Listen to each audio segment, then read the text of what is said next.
வணக்கம். செல்வகுமாரின் அதிகாலை வானிலை ஆய்வறிக்கை. அதிகாரப்பூர்வ வானிலை அறிக்கைக்கு இந்திய வானிலை ஆராய்ச்சித்துறை அறிக்கையை பார்க்கவும். 2026 மே 21 வியாழக்கிழமை அதிகாலை நிலவர வானிலை பதிவு. வானிலை அமைப்பு: அரபிக்கடல் காற்று சுழற்சி விலகி போய் கொண்டிருக்கிறது. மேற்கு காற்றும் வடமேற்கு காற்றும் தமிழ்நாடு ஊடாக வங்கக்கடலில் இறங்கி பசிபிக் பெருங்கடல் நோக்கி பயணிக்கிறது. ஆக இந்த பசிபிக் பெருங்கடலில் அடுத்தடுத்த காற்று சுழற்சிகளில் ஒன்று ஒடிசா கரையை நோக்கியும், அதாவது தென்சீன கடற்பகுதி மற்றும் வியட்நாம், கம்போடியா, லாவோஸ் வழியாக மியான்மர் வழியாக வங்கக்கடலுக்கு வந்து இறங்கி ஒடிசாவை நோக்கி வர இருக்கிறது.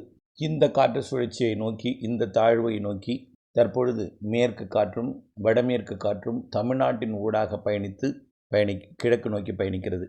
இதன் காரணமாக இதன் வழித்தடம் இந்த வெப்பக்காற்று, அதாவது வடமேற்கு காற்றுனாலே மகாராஷ்டிரா, கர்நாடகா, ஆந்திர பிரதேசத்திலிருந்து வரக்கூடிய வெப்பக்காற்று சென்னை வழியாக, குறிப்பாக திருப்பத்தூர், வேலூர், ராணிப்பேட்டை மற்றும் திருவள்ளூர், காஞ்சிபுரம் மாவட்டங்கள் வழியாக வடகடலோர மாவட்டங்கள் வழியாக வங்கக்கடலில் இறங்கி பயணித்து கொண்டிருக்கிற காரணத்தினாலே சென்னையிலே நேற்றைக்கு வெப்பம் அதிகரித்திருந்தது. ஆனால் நம்ம இது ஏற்கனவே அதிகரிச்சிருக்கோம் அப்படின்னு ஏற்கனவே சொல்லியிருந்தோம்.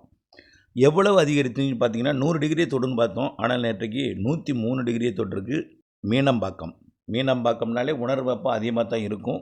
அதை விட கொஞ்சம் கூடுதலாகவே உணரப்பட்டிருக்கும். பாருங்கள், நேற்றைக்கு வெப்பம் விமான நிலையத்தில் 39.6 degree Celsius, 103 degree Fahrenheit Meenambakkam. சென்னையோட நுங்கம்பாக்கம் கொஞ்சம் மரங்கள் அடர்ந்த பகுதியிலேயே 1.6 டிகிரி செல்சியஸ் தான் குறைஞ்சிருக்கு. 39 டிகிரி செல்சியஸ், 102 டிகிரி ஃபாரன்ஹீட். இது கொஞ்சம் அதிகமாக உணரப்பட்டிருக்கும். காரணம் என்னென்னா, கிழக்கு திசையிலிருந்து கடலோரம் வழியாக, அதாவது கடற்கரையோர பகுதிகளிலிருந்து மாலை நேரம்தான் அந்த கிழக்கு காற்று நுழையும். மதிய நேரத்தில் நுழையாது. மேற்கு காற்று மட்டும் மணல் காற்றாக வர்ற காரணத்தில் கொஞ்சம் வெப்பம் அதிகமாக இருக்கும். ஒரு 4 நாட்களுக்கு வெப்பம் அதிகமாக இருக்கும்னு சொன்னோம். அதாவது இன்றிலிருந்து ஒரு 4 நாட்களுக்கு இருக்கும். அதற்கு பிறகு கொஞ்சம் குறையும். 100 டிகிரியாக குறையும். அதற்கு பிறகு 99ஆக குறையும். அதற்கப்புறம் 98ஆக குறைஞ்சிடும். அப்படியே இந்த மாத இறுதி தென்மேற்கு பருவமழை தொடங்கும் பொழுது காற்றோட வழித்தடம் மாறும்.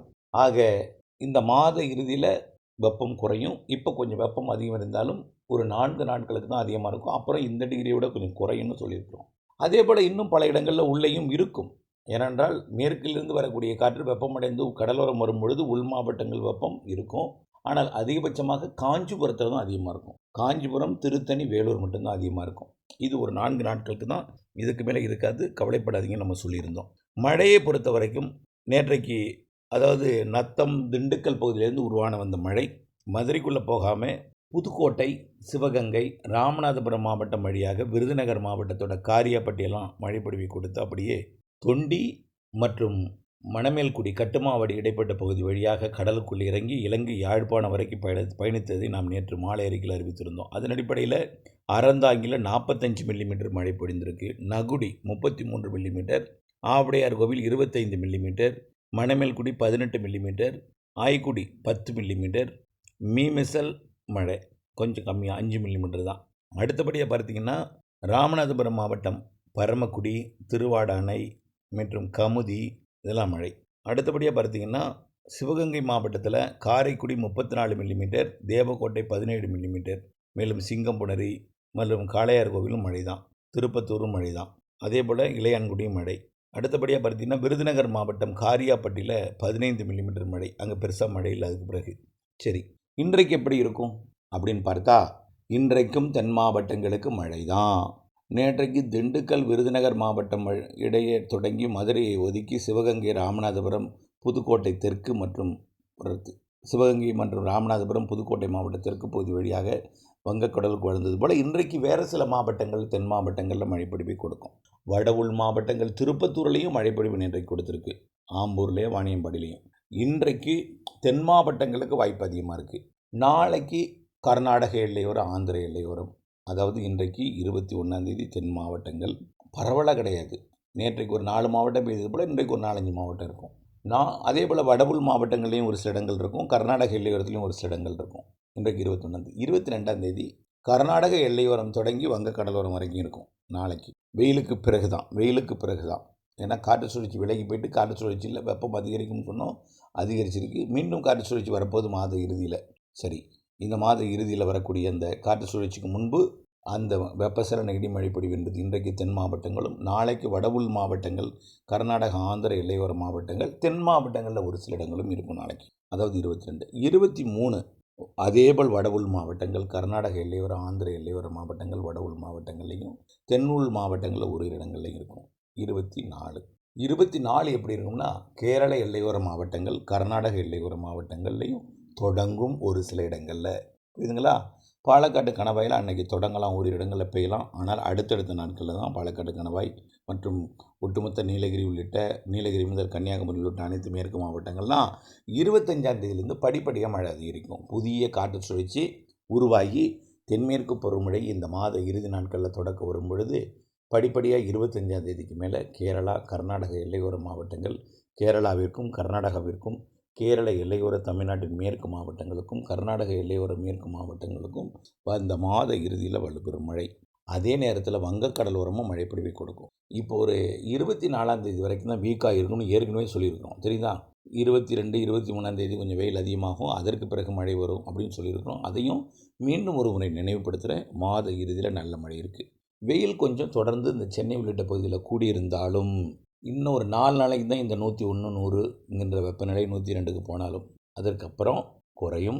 102 குறையும், 101 குறையும், அதுக்கப்புறம் 99 குறையும், 100 குறையும், 99 குறைஞ்சி பின்னாடி வந்துடும். ஆக படிப்படியாக இன்னொரு 4 நாளுக்கு பிறகு குறைய ஆரம்பிச்சிடும். அந்த 4 நாள் மட்டும் நீங்கள் பொறுத்துக்கொள்ள வேண்டிய கட்டாயத்தில் இருக்கு. வடமேற்கு மேற்கு காற்று வங்கக்கடலோரம் வந்து கடலுக்குள்ளே இறங்கி மியான்மர் மற்றும் தாய்லாந்து நோக்கி பயணிக்கிற காரணத்தினால ரைட்.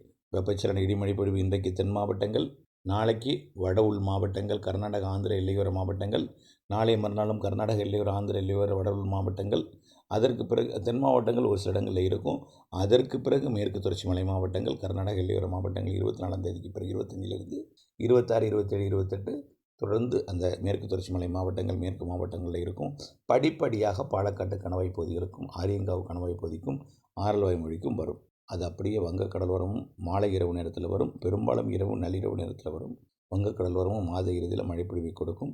காற்று சுழற்சி மியான்மர் தாண்டி அது தென்சீன கடலில் இருக்கக்கூடிய ஒரு நிகழ்வை நோக்கி பயணிக்கிற காரணத்தினால தமிழ்நாட்டு கரையோரத்தில் இந்த மாத இறுதியில் நாம் எதிர்பார்க்கக்கூடிய காற்று சுழற்சி கொஞ்சம் தீவிரம் இல்லாமல் தொலைவில் நகரும் என்று எதிர்பார்க்கப்படுகிறது. புரியுதுங்களா? ஸ்ட்ராங் காற்றை கிழக்கு நோக்கி பயணிக்கிற காரணத்தினால அந்த காற்று சுழற்சி ஒடிசாவுக்கு வரப்போகுது. தமிழ்நாட்டின் வழியாக வடக்கு நோக்கி பயணிக்கிற அந்த நிகழ்வு இல்லாமல் தென்சீன கடற்பகுதி வழியாக பசிபிக் பெருங்கடல் நிகழ்வு ஒடிசாவுக்கு வரப்போகுது. இதனால் மாத இறுதியில் வெப்பச்சலன இடிமழை பொழிவு இருக்கும் கடலோர மாவட்டங்கள் டெல்டாவில். தெற்கு டெல்டாவில் கொஞ்சம் இனிமேல் கொஞ்சம் மழைக்கு வாய்ப்பு குறைவுன்னு தான் சொல்லணும். கோடியக்கரை வேதாரண்யம் பகுதிக்கு மழை வாய்ப்பு இருக்கும். ஏதாவது ஒரு நாள் இந்த தெற்கு காற்றோட வேகம் குறைந்து மேற்கு காற்றோட வேகம் கூடும் பொழுது வரும். ஆனால் அந்த மாத இறுதிக்குள் ஓரிரு நாள் கொடுக்கலாம். பெரிய மழைக்கு வாய்ப்பில்லை. வேதாரண்யம் பகுதிக்கும் அந்த கரியாப்பட்டினம், திருத்துறைப்பூண்டி போன்ற பகுதிக்கான தெற்கு காற்று கொஞ்சம் வலுவாக இருக்கும். இந்த கிழக்கு கடற்கரை சாலை அதிராமப்பட்டினம், வேளாங்கண்ணி கிழக்கு கடற்கரை சாலைக்கு கிழக்கு தென்கிழக்கு இருக்கக்கூடிய பகுதிகளுக்கு தெற்கு காற்று வலுவாக இருக்கும் என்பதனால் மழைக்கு வாய்ப்பு உடனடியாக இல்லை என்றாலும் மாத இறுதியில் இருக்குது. அது வரக்கூடிய நாட்கள் நம்ம உறுதிப்படுத்தலாம். புரியுதுங்களா? வானிலை அப்டேட்ஸோடு இணைந்திருந்து உங்கள் ஊர் மழைப்பொழிவு எப்படி என்பதை அறிந்து கொள்ள தொடர்ந்து அப்டேட்ஸோடு இணைந்திருக்க அன்போடு கேட்டுக்கொள்கிறேன். நன்றி.